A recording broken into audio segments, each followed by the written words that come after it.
Hello बच्चों, let's read this question. The question says, identify the correct option with respect to given pedigree analysis. तो यहाँ पे हमें दो पेडिग्री एनालिसिस दिए गए हैं ऑफ सर्टेन डिजीज, तो उसके बेसिस पे हमें चारों ऑप्शंस में से सही ऑप्शन को सिलेक्ट करने हैं. So given options are option a represents autosomal dominant trait while B represents autosomal recessive trait. Option B, A represents Y-linked trait while B represents X-linked trait. C, A represents autosomal recessive trait while B represents X-linked dominant trait. And D, A represents autosomal recessive trait while B represents autosomal dominant trait. So, to answer this question, let us understand the key concept of this question. Now, the key concept of this question is pedigree analysis.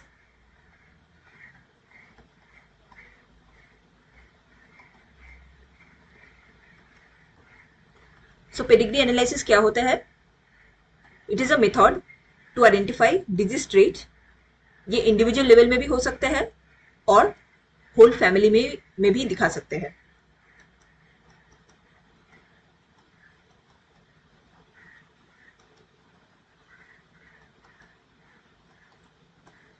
सो हम humans के अंदर जो chromosomes present होते हैं वो to type के chromosomes present होता है.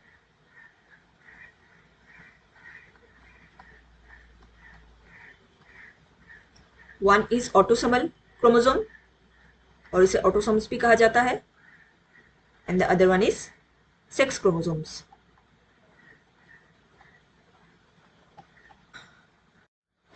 नाउ जो भी disorder autosomal pair of chromosomes में दिखते हैं उसे ऑटोसोमल डिसऑर्डर कहा जाता है, एंड जो भी डिसऑर्डर सेक्स क्रोमोसोम्स में देखने को मिलते हैं उसे सेक्स लिंक्ड डिसऑर्डर या एक्स लिंक्ड डिसऑर्डर कहा जाता है. नाउ ह्यूमंस में हम जानते हैं कि टोटल 23 पेयर्स ऑफ क्रोमोसोम्स होते हैं, जिसमें 22 ऑटोसोम्स होते हैं एंड 1 पेयर सेक्स क्रोमोसोम्स होते हैं.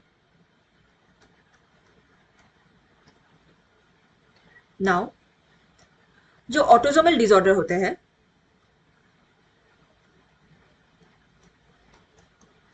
that is the disorder occurring in autosome pair of chromosomes, इसमें हमें दो ट्रेट्स देखने को मिलते हैं.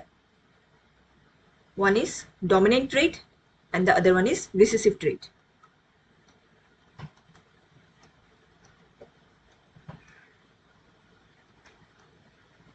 सो डोमिनेंट ट्रेट में क्या ट्रेट देखने को मिलेगा?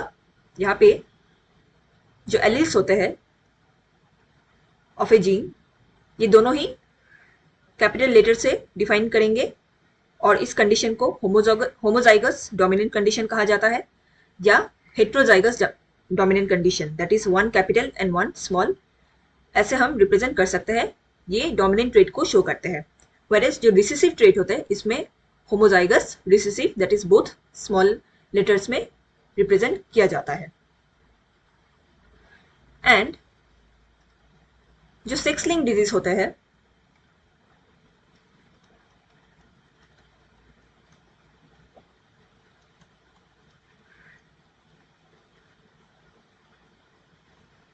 इसमें हमें वाई लिंक्ड डिसऑर्डर देखने को मिलता है.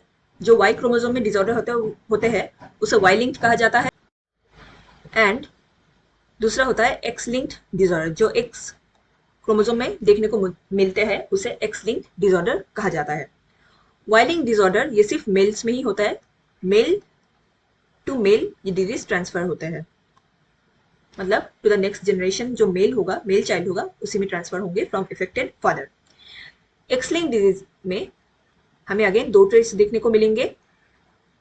पहला है डोमिनेंट ट्रेट एंड दूसरा है रिसेसिव ट्रेट. डोमिनेंट ट्रेट में हमें अगेन होमोजाइगस डोमिनेंट स्टेट देखने को मिलेंगे या हेट्रोजाइगस डोमिनेंट स्टेट.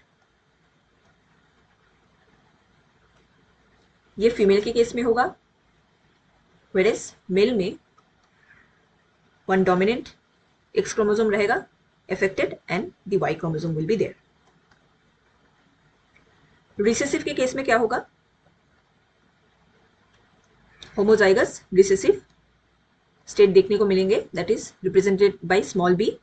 ये इन फीमेल्स होगा एंड मेल्स में जो एक्स क्रोमोसोम होगा वहां पे स्मॉल लेटर बी से रिप्रेजेंट होगा and y chromosome will be there. Now autosomal dominant and autosomal recessive में सर्टेन पैटर्न्स हमें देखने को मिलते हैं। This patterns are in case of autosomal dominant,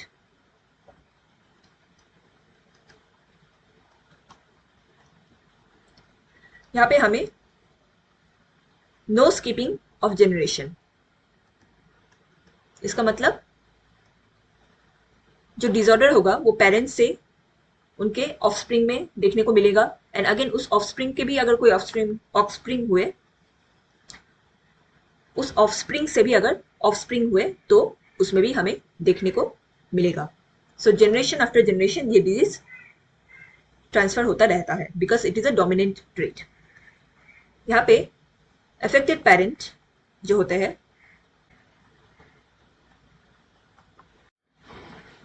यहाँ पे अफेक्टेड पेरेंट में अनअफेक्टेड ऑफस्प्रिंग देखने को मिल सकते हैं।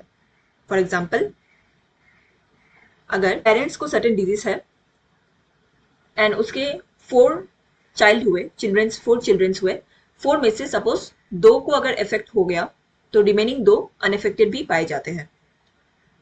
सो ये कंडीशन हमें ऑटोसोमल डोमिनेंट में देखने को मिलते हैं एंड जो इफेक्टेड इंडिविजुअल होता है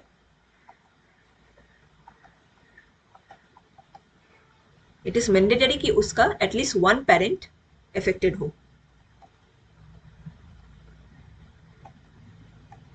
So these are the certain traits or patterns of autosomal dominant. Now अगर हम autosomal recessive पैटर्न को देखें,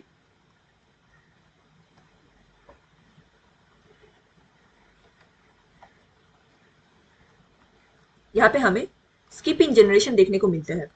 मतलब अगर पेरेंट्स सपोज अफेक्टेड नहीं है डिजीज से, हाउएवर उनके चिल्ड्रन में भी हमें डिजीज देखने को मिल सकता है। इन केस में क्या होता है, जो पेरेंट्स होते हैं वो एज ए कैरियर एक्ट करते हैं।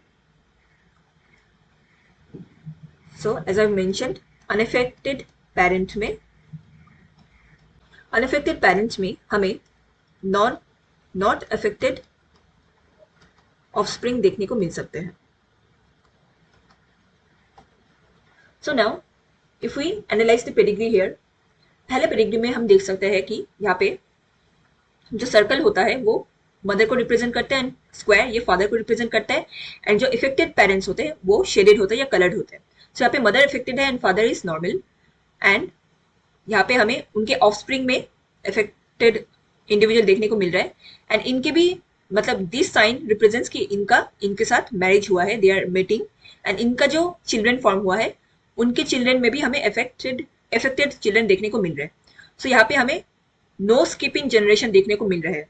सो ये एक डोमिनेंट ट्रेट है, ये जो भी डिजीज है इधर ए में ये एक डोमिनेंट ट्रेट है। Now we have to see ये ऑटोसोमल है या एक्स लिंक्ड।